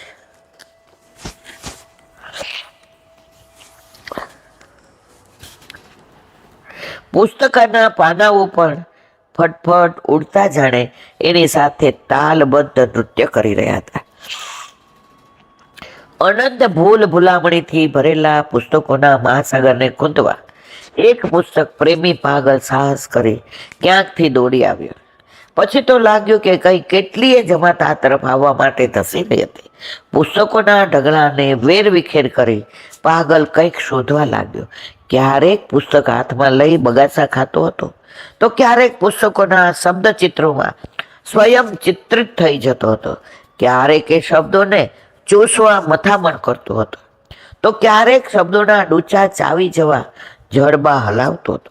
ક્યારેક એની આંખો પર રાત્રિની કાળી ચૂંદડી લહેરાતી, તો ક્યારેક દિવસના ઘેરા લાલ સોનેરી રંગો પુસ્તકના પાનામાંથી ખંખેરી પોતાની આંખમાં આંજી દેતો હતો. એ પાગલ જ હતો ને? હા, સાવ પાગલ. કંઈ સમજાતું નહોતું. કદાચ એ પ્રેમી અને પાગલ બંને હતો, અથવા એમ જ કહો કે એ પાગલ પ્રેમી કે પ્રેમી પાગલ હતો. સરી જતી રેતી જેવા યુગોના યુગો વહી ગયા, છતાં કબરમાં દટાયેલા મુર્દાને ફંફોડે તે પુસ્તકોને ઉથલાવી શબ્દોને શોધી રહ્યો હતો. વર્ષો બાદ અચાનક શું થયું તે એના પડછાયાને પાંખો આવી અને સાથે સાથે આંખો આવી. નવું કરવાનું અને નવી જોવાની જાગૃતિ આવી. શરીરના કોચલામાંથી પડછાયો બહાર આવ્યો. પડઘમ અવાજે પડછાયાને પૂછ્યું, જીજી કે છે કે મારામાંથી એક સ્વાંગ. હું કોઈનો ડગલો પહેરવા માંગતી નથી. આજે તમારા હાઈટ બોડી આવા હોય અને તમે બીજાને પહેરવા આપો તે ફિટ ન થાય. તમારું તમને જ ફિટ થાય. મારે હું જાડી ને હાઈટ ઓછી તો મારું કોઈને ફિટ ન થાય. મારે મારું જ પહેરવું પડે. તો જે જ્યાં એ સમજાવવા માંગે છે કે મેં મારા પ્રભુને, મારા વલ્લભને જે રીતે મૂલવા છે એ મારો પોતાનો સ્વાંગ છે. કોઈનો ડગલો મેં પહેર્યો નથી. થોડી ભાષા શૃંગારાત્મક છે એટલે થોડું વાર લાગે આપણને. ઓ પાગલ, આ ઢગલામાં શું શોધી રહ્યો છે? એણે ઉત્તર આપ્યો, મારા માટે લખાયેલી એક પંક્તિ. મને માપસર આવી રહે એક એવો ડગલો શોધી રહ્યો છે. આજે ઠાકોરજી મથુરામાં પધાર્યા તો ઓલો ધોબી મળ્યો. એ કે આ કપડાં ક્યાં લઈ જશે? કે આ કંસના છું આને અડાઈને. એ કે અમને આપી દે. હવે કંસના તો ડગલા થાય તો પછી દરજી પાસે ગયા કે અમારા માપના કરી દે. કોઈના ડગલા કોઈને થાય નહીં. નાક બંધ થઈ ગઈ સિવાય સાથે. એનો ઉત્તર આપ્યો, મારા માટે લખાયેલી એક પંક્તિ મને માપસર આવી રહે એવો એક ડગલો શોધી રહ્યો છું. મારા કામમાં તો દખલગીરી ન કર. પડછાયો ખડખડાટ હસી પડ્યો. એ પુસ્તકની ક્રીડા. આ પુસ્તકોના ઢગલામાંથી આવી રહે એવો સ્વાંગ તને મળશે ખરો? સવાલ સાંભળી પુસ્તક પ્રેમી ચમક્યો. ક્ષણવાર વિચોરણના આંદોલનમાં અટવાઈ ગયો. ધીરે ધીરે એમાંથી બહાર આવી પુસ્તકોના ઢગલામાંથી આંખો ઊંચી કરી બોલ્યો, હા કેમ નહીં? તને શંકા છે? પડછાયો બોલ્યો, અરે બુદ્ધુ, મને શંકા જ નહીં, સાચો ને પાક્કો નિશ્ચય છે કે આમાંથી માપસરનું તને કશું જ નહીં મળે. આ તો બધા જૂના ડગલા છે. આપણે બધું જૂનું જોઈ અને કેવા વિચારમાં પેલા કૂવાના પાણીના જારે જે ભરતા હતા, બરાબર. પેલા બધાના ઘરે ગાય હતી. પેલા ઘંટીથી દળતા હતા. અત્યારે પરિવર્તન આવી ગયું. ગેસ ઉપર દૂધે બહારથી લાવીએ છીએ. કોઈના ઘરે ગાય છે? કોઈ ઘંટી દળે છે? થેલીનું. આજે ઓલા ગાય છાપ વેસણ બધા ઘરમાં હોય. નાના છોકરાને પૂછીએ ને તમારા ઘરે કયું ગાય છાપ વેસણ, દૂધ કયું આવે? અમૂલનું. તો કોઈના ડગલા જૂના હતા એ બધા કાઢ નાખ્યા. હવે આપણે બધા નવા ડગલાવા. બોલો વલ્લભા. ભક્તિ પોષણ દયારામભાઈ. આજે એક મિનિટ હમણાં થઈ જશે. વલ્લભા દયારામભાઈના ચંદ્રાવલા. 20મા ચંદ્રાવલાને આપણે વિરામ આપ્યો. આજે 21. જેમ નટદગ દોરમાં પનિહારીની બેડામાં ચિત્ત પરસ્પર જારનું વળગ્યું રહે ત્યાંનું ત્યાં. ત્યાં તેમ ચિત્ત પ્રભુમાં નિત્ય દેવું, સંસારમાં સાક્ષીવત થઈ રહેવું. જગત જાણે કે એ છે જંજાળી, રાખે હૃદયમાં ત્રિકમ સુતાળી. સેવો શ્રી કૃષ્ણ કૃપા. આનું વિવરણ આપણે ગઈકાલે કર્યું. આજે હવે આગળ આ પદમાં કવિશ્રીએ દ્રષ્ટાંત આપીને સમજાવ્યું છે કે પ્રભુની ભક્તિમાં ચિત્તની એકાગ્રતા મહત્વની વસ્તુ છે. સત્સંગ હોય, સેવા હોય કે સ્મરણ હોય, ચિત્ત પ્રભુમાં ના પરોવાય ત્યાં સુધી યાદે ન રહે, સેવામાં આનંદે ન આવે અને પાઠ કરીએ ને પોપટની જેમ બોલી જાય. ઓલા પોપટને ઘરમાં પાયડો હોય તો રોજ સમજાવીએ, બિલાડી આવે તો ભાગી જવાનું, બિલાડી આવે તો ભાગી જવાનું. હવે એકવાર બિલાડી આવી તો પોતે જ બોલે, બિલાડી આવે તો ભાગી જવાનું, પણ અંદર જ રહ્યો. બિલાડી ખાઈ ગઈ. આપણા બધાની દશા એવી જ છે. આપણે પાઠ કરીએ કે સ્તોત્ર કરીએ, મૂળ પુરુષ કરીએ કે 41 પદ કરીએ, વલ્લભા કામ કરીએ કે પુરુષોત્તમ સહસ્ત્ર કરીએ, પણ આપણે બિલાડી આવે તો ભાગી જવાનું. એના લીધે આપણે પોપટની જેમ. પાછા મને બધાય કહ્યું, ઈલાબેન અમને 16 ગ્રંથ મોઢે છે. મેં તો મને નથી. પુરુષોત્તમ સહસ્ત્ર મોઢે. કોઈ એકાદનું કંઈક કહ્યો ને, એવું નથી ખબર પડતી. પોપટની જેમ બિલાડી આવે તો ભાગી જવાનું. ભલે મોઢે નથી મારા વાળા, પણ અર્થ સહિત આજે સર્વોત્તમ સ્તોત્રમાં પ્રિય વચ સ્થિતિ વલ્લભનું એક નામ. વલ્લભને વ્રજમાં રહેવું ખૂબ જ પ્રિય હતું, કારણ કે ત્યાં લીલા સળી હતા, લીલા પુરુષોત્તમ હતા, સાક્ષાત ઠાકોરજીના ચતુર્પ્રિયા યમુનાજી હતા, સહસ્ત્ર પૂજાથી ને જેને અન્નકૂટ આરોગ્ય હોય ગિરિરાજ બાવા. આ વ્રજ રજ, આ કુંજ નિકુંજ, કંદરા, સરોવર, વન ઉપવન, વલ્લભના રહેવું બહુ ગમતું હતું. તો એક જ શબ્દમાં તમે ખાલી આમ નજર કરો ને તો તમને તાલવન દેખાય, મધુવન, બૌલાવન, કુમુદવન, વૃંદાવન, વચવન, પાંડીરવન, બિહારીવન, કોકિલાવન, ભદ્રવન, બેલવન, માટવન, ગેરેવન, કુંજ નિકુંજ સવાર સુધી ચાલે. પણ ચિત્ત એમાં હોવું જોઈએ. આપણે તકલીફ એ છે કે આપણે આ બધું સાંભળીએ છીએ પણ અત્યારે ચિત્ત તો આપણું ક્યાંનું ક્યાંય પહોંચી ગયું હોય. જ્યાં સુધી ચિત્ત ના પરોવાય ત્યાં સુધી આપણો મેળ પડે નહીં. પ્રભુની ભક્તિમાં ચિત્તની એકાગ્રતા મહત્વની વસ્તુ છે. જ્યાં સ્નેહ છે ત્યાં જ મનની ગતિ રહે છે. આજે જે સરસ કીધું કે માણસનો સ્વભાવ અને પ્રભાવ, બે પર્સનાલિટી છે, સ્વભાવ અને પ્રભાવ. જે પોતાના અંગત હોય ને એની હારે એનો સ્વભાવ કામ કરતો હોય. હવે તમારી સાથે રહેતી હોય તો મને ખબર છે, તમે મને એમ કહો કે 5 વાગ્યા ઉઠ ને, હવે હું કહું હવે સૂતી છું 10 મિનિટ, હું 5:15 ઉઠીશ. આ મારો સ્વભાવ છે. તો તમારી મને ચિંતા નથી થતી કે તમને ખોટું લાગશે કે તમે ચા માટે મને ખીજાશો. શું કામ? મને ખબર છે હું ઉઠીને ચા બનાવીશ ત્યાં સુધી તમે રાહ જોવાનો. આ મારો સ્વભાવ છે. પણ પ્રભાવ ક્યાં? હવે હું ક્યાંય બહાર ગઈ અને 4 વૈષ્ણવ મળ્યા જે મને નથી ઓળખતા, તો એને હું એમ ન કહું કે મને 5 વાગ્યામાં ચા જોઈએ છે, તમે સવારમાં 5 વાગે બનાવી દેજો. ત્યાં મારો સ્વભાવ કામ ના આવે, ત્યાં મારો પ્રભાવ આવવો જોઈએ. એટલે માણસના બે સ્વભાવ. તો આપણા ઘરે આપણા માથે બિરાજતા આપણા ઠાકોરજી એમનો સ્વભાવ આપણા પ્રમાણે કરે છે. તને ગમે છે કે આજે તું એકલી છો, તારા છોકરાઓ નથી કે ટાઈમમાં છે, તો તું તારે ખીચડીને શાક કર, દહીં હારે મને ભાવશે. તો આપણા સ્વભાવના અનુકૂળ થઈ ગયા. પણ એ જ પુષ્ટિ પુરુષોત્તમ જ્યારે ભગવાન તરીકે મથુરામાં હોય કે દ્વારકાધીશ હોય કે મથુરાધીશ હોય ત્યારે એમનો પ્રભાવ છે. એ જરાસંઘને 17 વાર હરાવે ખરા. એ કુરુક્ષેત્રમાં ગીતાજી વાંચે અને એ જ પ્રભુ સંધિ કરાવાઈ જાય અને જરાસંઘ મરાતો ન હોય તો ભીમને ઈશારો કરીને કહી દે કે ભાઈ ક્યાં તું એને મારે. બરાબર છે?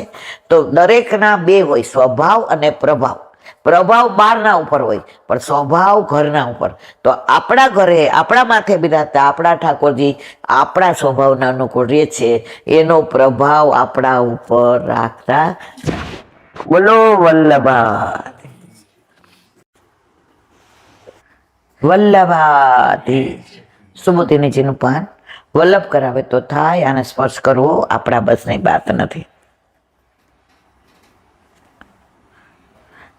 અધિષ્ઠાને બહિર્ચોચ મંતક સ્વાંગ વિભેદત સુંદરમ ભગવદ્યોગ્યમ સ્થાનમ નાન્યયત કથમચન. અર્થ બહાર, ઉપર, અંદર અને ભાગોના ભેદથી દ્વારકાપુરથી વધુ સુંદર ભગવાનને યોગ્ય કોઈ નિવાસ સ્થાન છે નહીં. હવે દ્વારકાવાસીનું વર્ણન કરે છે.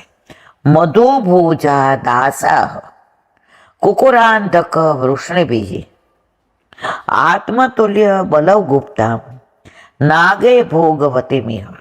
અર્થ નાગરાજ જેમ ભોગવતી નગરીની રક્ષા કરે છે એમ મધુ ભોજ દાસાર્ધ કુકર અંધ કૃષ્ણ વગેરે કુળના આત્મા સમા બળવાળા યાદવો જેનું રક્ષણ કરે છે એવી દ્વારકાપુરીમાં ભગવાને પ્રવેશ કર્યો.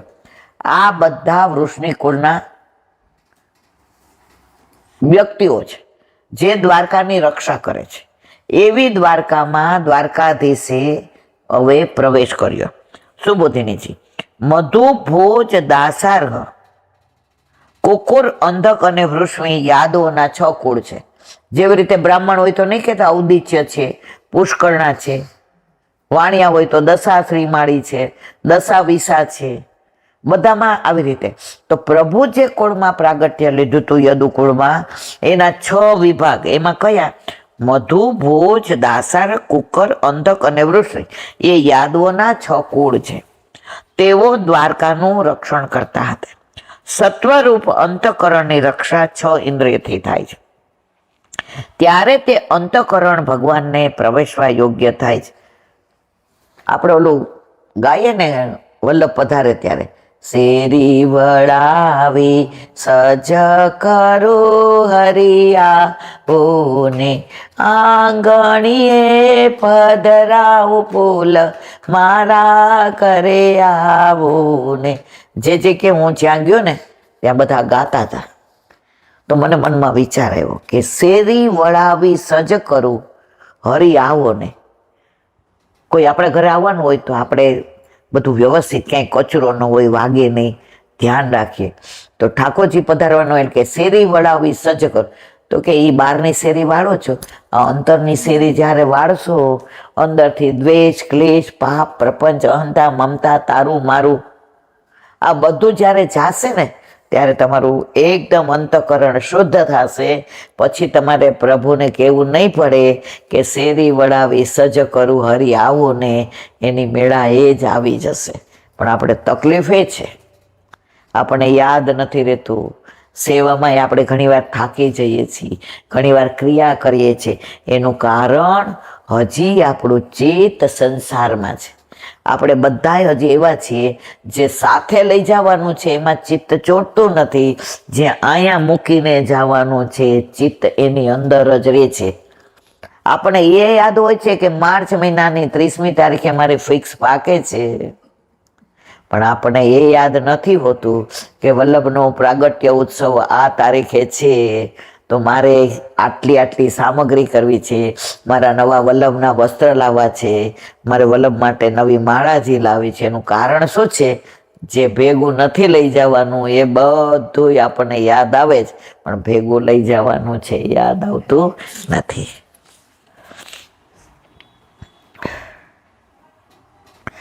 ઇન્દ્રિય સ્વીકાકૃષ્ટિ, વિષયથી આકૃષ્ટ કરેલી ઇન્દ્રિયો ફેંકેલા મનને ધારણ કરનાર પુરુષની બુદ્ધિથી સત્તાને, જળના ધરાને, કાંઠે ઉગેલા વૃક્ષો જળને ખેંચી લે છે તેમ ખેંચી લે છે. એ વાક્ય પ્રમાણે ઇન્દ્રિયોથી જ નાશ થવાનું સંભળાય છે. જ્યારે ઇન્દ્રિયો અંતઃકરણની રક્ષા કરે છે ત્યારે તે ભગવાનને પધારવા. આપણે ખોટા વિચાર કરીએ તો ભગવાન પધારે નહીં. કોઈના માટે દ્વેષ કરીએ તો ના પધારે, ઘરમાં ક્લેશ કરીએ તો ના પધારે. એ જ ઇન્દ્રિયો સારું વિચારે કે બાજુવાળાને બિચારાને 3 દિવસથી તાવ આવે છે, સારું થઈ જાય તો સારું. આપણે જાતા હોય ગાડીમાં ની રિક્ષાની રાહ જોતા હોય તો આપણે કહીએ લાવો હું તમને ઉતારી દઉં. તો ઠાકોરજી કહે છે તારી આ બધી વૃત્તિથી હું રાજી છું. ઇન્દ્રિયો સારા કાર્ય કરે છે અને ખોટાઈ કરે છે. સારા કાર્યો કરે છે તો પ્રભુ અંદર બિરાજે છે, ખોટા કરે છે તો પાછા.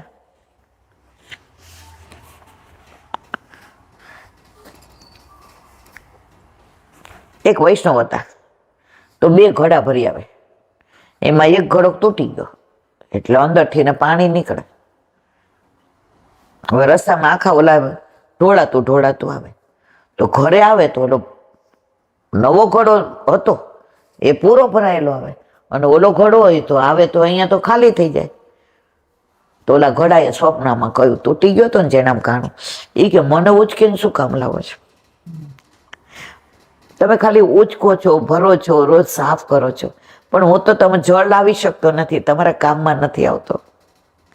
તો તમે એક જ ઘડો લાવો ને. ત્યારે ઓલા વૈષ્ણવે સ્વપ્નમાં જવાબ આપ્યો, સાંભળ, તું નવો હતો ને ત્યારે આટલો જ કામ આપતો હતો જેટલો આ નવું ઘડો આપે છે. હવે તારામાં કાણું પડી ગયું, કારણ તે ઘણું મને કામ આવ્યો. તો મેં છે ને રસ્તામાં પુષ્પના બીજ વાવી દીધા છે. તો તું એ ઘડો ઢોળાતો આવે છે ને, એ પુષ્પના બીજ ઉપર પડે છે જળ. તું જો ચારે બાજુ વનરાય થઈ ગઈ છે, આખી મજાની ગુલાબવાળી થઈ ગઈ છે. એટલે તું નકામો નથી, તું કામનો જ છો. જે કહે આપણે યુવાન હોઈએ ત્યારે પ્રભુને લાડ લડાવીએ ને નવી નવી સામગ્રી કરીએ ને ફુવારા કરીએ ને ચારે બાજુ ગુલાબ છંટકાવીએ. ઉંમર થાય એટલે આપણાથી થતું નથી ત્યારે આપણે પ્રભુને કહીએ હવે મેં કાંઈ કામનો ન રહે. પ્રભુ કે હવે તુંય કામનો જ છો, ત્યાં સુધી બધું કર્યું છે ને એને વાગોળ. હવે તારું મન માનસીમાં મારી સાથે આવી ગયું છે એટલે તું શારીરિક નહીં કર તો મને ક્યારેય તકલીફ પડવાની નથી. તમે પેલા કરતા તેટલું નહીં થાય. હવે થાકી જવાય છે. મારો તો પોતાનો અનુભવ છે.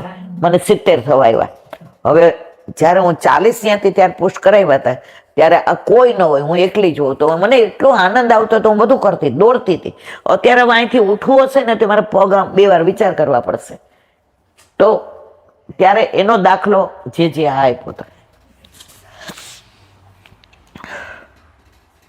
એટલે જ્યારે ઇન્દ્રિયો અંતઃકરણની રક્ષા કરે છે ત્યારે જ તે ભગવાનને પધારવા લાયક થાય છે.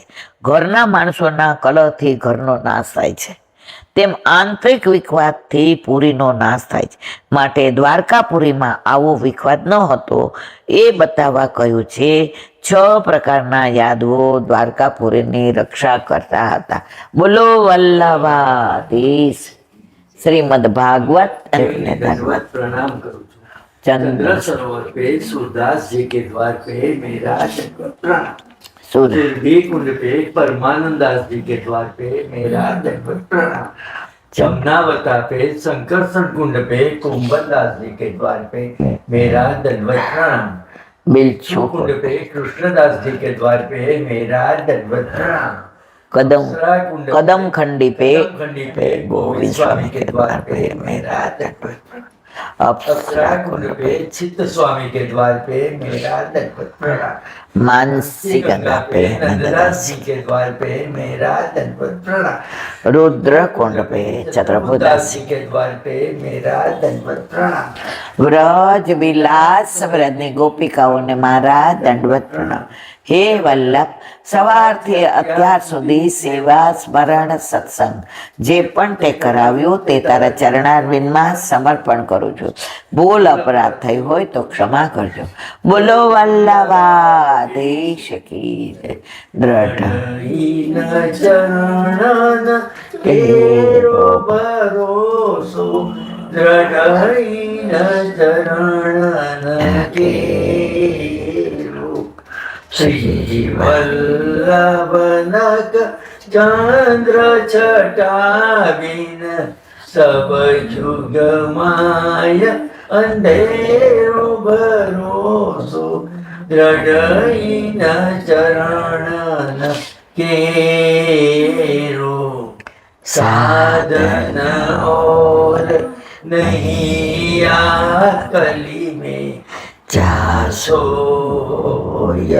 निवेरो सूर का कहे त्रिविध आंधरो बिना मोल को चेरो भरोसो दृढ़ चरण दृढ़ चरण દઢઈના ચરણ કેરો.